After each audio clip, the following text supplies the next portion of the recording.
Об'єднаним націям час прокинутись і не потурати злочинам Росії. Про це йшлося у виступі президента України Володимира Зеленського на загальних дебатах Генасамблеї ООН.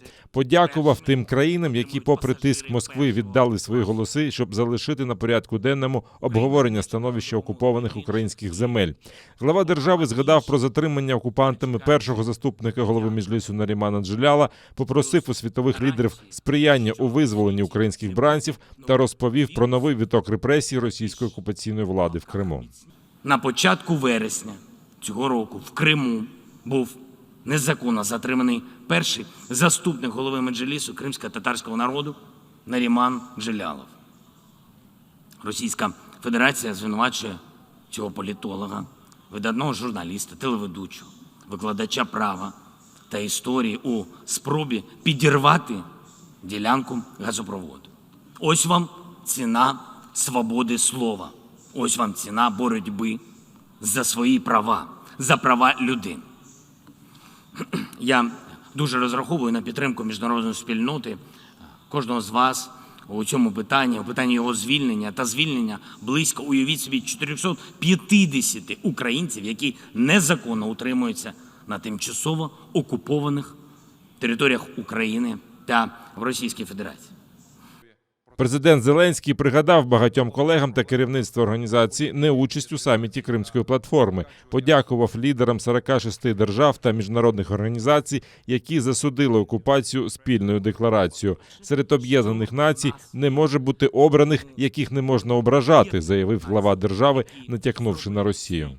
А те, що ООН проігнорувала майданчик для вирішення проблем міжнародного права та окупації, це якісь нові, мені здається, ніким не схвалені принципи. Якщо ми хочемо оживити ООН, давайте згадаємо, що тут немає обраних, яких не можна ображати. ООН – це всі ми, це 193 країни. І я запрошую приєднатись всі ці країни до спільної декларації учасниць Кримської платформи, засудивши окупацію і показавши, що ви проти силової зміни кордонів у світі. Зеленський заявив, що зараз ніхто у світі не може почуватися в безпеці, тому об'єднані нації мають стати активнішими і реагувати на злочини, навіть якщо їх коять ті, хто має крісло в Раді безпеки. У 1945 році в Криму відбулась Ялтинська конференція, де складались нові основи світового порядку, і було вирішено провести першу конференцію зі створення ООН. І Ялта, і Крим 8-й рік окуповані. Як ми хочемо оживити ООН, якщо місце, де зароджувались ідея ООН, окупована постійним членом Ради безпеки ООН? Пан голова 76-ї асамблеї говорив багато про зміну клімату та захист довкілля і природи на планеті. І в цьому контексті Крим потребує уваги ООН ще більше. Із унікальної природи зробили військову базу. Замість фауни і флори там флот і солдати. А у душах кримчан протилежна для світу проблема. Не глобальне потепління, а глобальне спустошення. Президент зацитував російською уривок з промови Путіна про те, що силова політика скасує правила та обмежить свободу. Саме це і відбувається на окупованих українських землях, каже Зеленський. Він нагадав про майже 15 тисяч українців, які загинули внаслідок російської агресії на Сході, та закликав ООН отямитись. Можливо, у Централ Парк або Медісон Сквер постріли чути не так гучно, як в Україні, у Авдіївській промці або на Світлодарській дузі.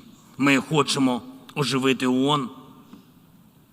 Може, для цього ООН має рухатись, бути мобільними, швидкими. Може, нам час зустрічатись там, де можна реально почути, побачити ці глобальні проблеми. Президент подякував лідерам, які не бояться говорити про окупацію. Він натякнув російській делегації, що замість того, щоб тікати з-за ООН, краще забратися за межі України. Зеленський порівняв ООН із супергероєм на пенсії, який забув, що він може зробити.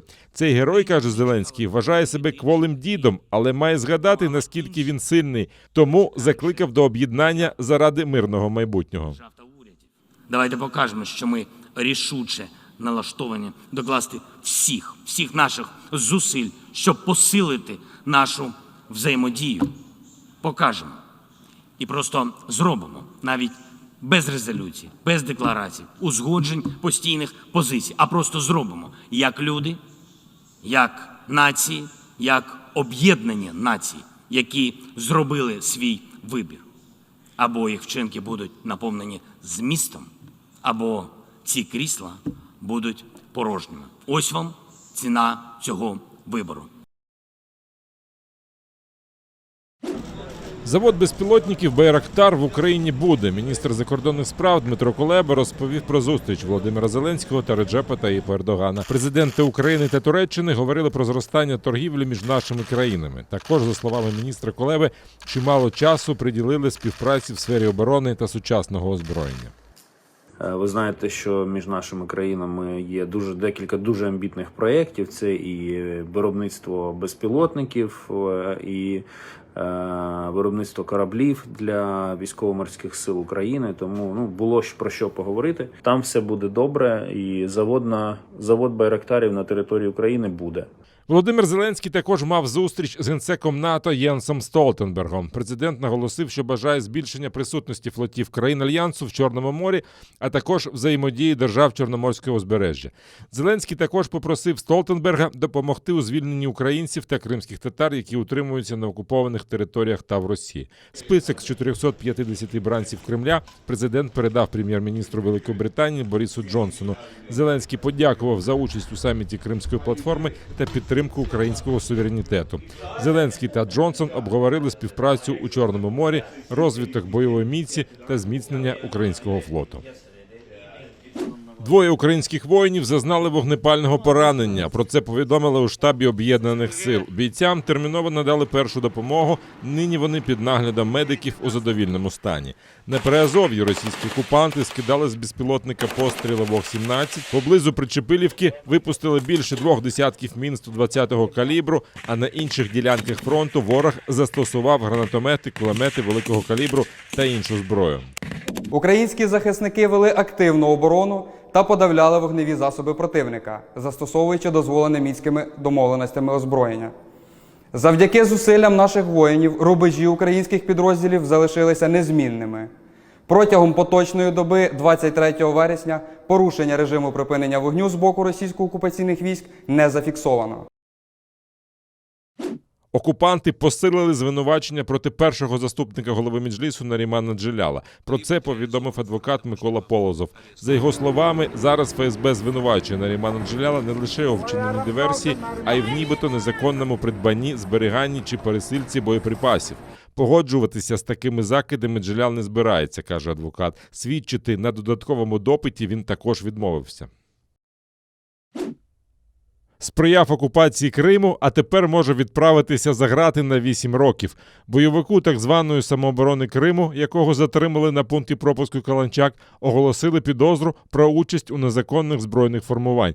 За повідомленням джерел у прокуратурі Криму, йдеться про Степана Війтенка. Встановлено, що він ще на початку лютого 2014 року, тобто до окупації, долучився до бойовиків самооборони Криму. Згодом, серед інших, патрулював вулиці Сімферополя та незаконно затримував проукраїнськи налаштованих людей. Невдовзі окупанти залучили його до вартування біля будівель Прикордонної служби України та Головного управління СБУ на півострові. Відомо, що на материкову частину України Війтенко їхав до сина полковника поліції. При собі мав низку посвідчень різних структур колаборантів та відзнаки від окупантів, якими він хотів похизуватися перед онуком. За свою активну допомогу під час окупації півострова отримав посвідчення дружинника та Народного ополчення Республіки Крим. Згодом отримував ряд нагород від окупаційної влади півострова за захист Криму, учасник Кримської весни, медаль за заслуги перед вітчизною другого ступеню та інші. Наразі до суду скероване клопотання про обрання підозрюваному запобіжного заходу у вигляді тримання під вартою. Поскаржись на сторінку Аксьонова у Фейсбуці. Кримські активісти запустили флешмоб, метою якого є блокування акаунта окупаційного глави Криму. Пост з таким закликом активісти активно поширюють в інтернеті. Учасники флешмобу пояснюють, за правилами Фейсбуку повідомлення Аксьонова, де він назвав Меджліс кримськотатарського народу терористичною організацією, є проявом мови ворожнечі та поширенням відверто неправдивої інформації. Активісти закликають користувачів перейти на сторінку Аксьонова, поскаржитися на неї, обираючи опцію «ворожі висловлювання» або «хибна інформація». Флешмоб вже підтримали колишні бранці Кремля Олег Сенцов та Володимир Балух, голова правління Кримсько-татарського ресурсного центру Ескендер Баріїв, голова Меджлісу Ріфат Чубаров. Підозрюваного у вбивстві мера Семеїза затримали у Львові. Про це повідомили у поліції Львівщини. 26 лютого 2013 року автівку, в якій був мер курортного містечка Кирило Костенко, розстріляли з автомата. Розправу зафіксувала камера спостереження. На кадрах видно, як до Мерседеса Костенка під'їхав легковик. Звідти вийшов чоловік з автоматом і невдовзі здійснив серію пострілів. Після розправи стрілець втік. Згодом правоохоронці знайшли спалену автівку, яку кілер викрав напередодні, та зброю. Підозрюваного у вбивстві львів'янина не змогли розшукати впродовж 8 років. Але днями його затримали після повернення додому. В нього вилучили зброю та набої різного калібру, чернетки та документи, видані на ім'я громадянина іншої країни. Найближчим часом суд обиратиме затриманому запобіжний захід.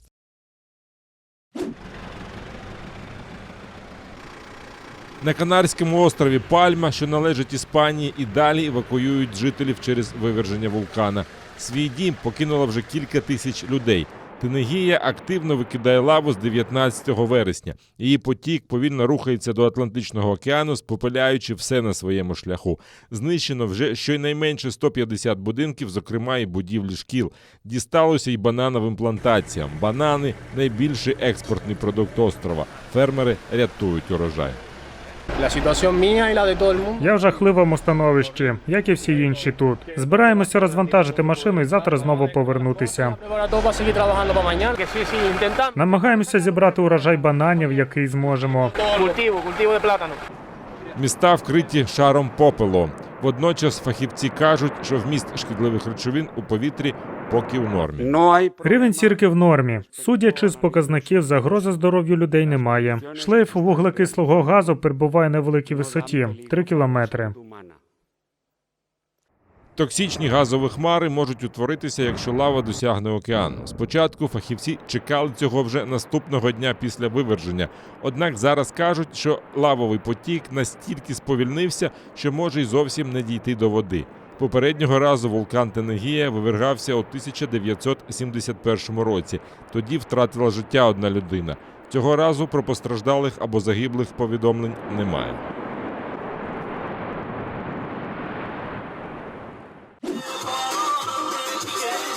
Жителі Іраку облюбували нову туристичну місцину. Вони натовпами приїжджають відпочивати на берег Тигра поруч з Мосульською греблею. Минуле літо було посушливим і рівень води сильно впав. В результаті оголилися підводні печери і тунелі.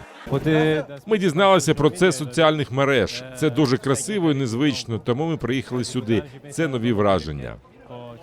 Люди купаються і веселяться, але на прогулянки по печерам почти ніхто не зважується. Тут є печери жаху, вони здаються дуже страшними, бо йдуть під гору, вони дуже довгі і кінця не досягти.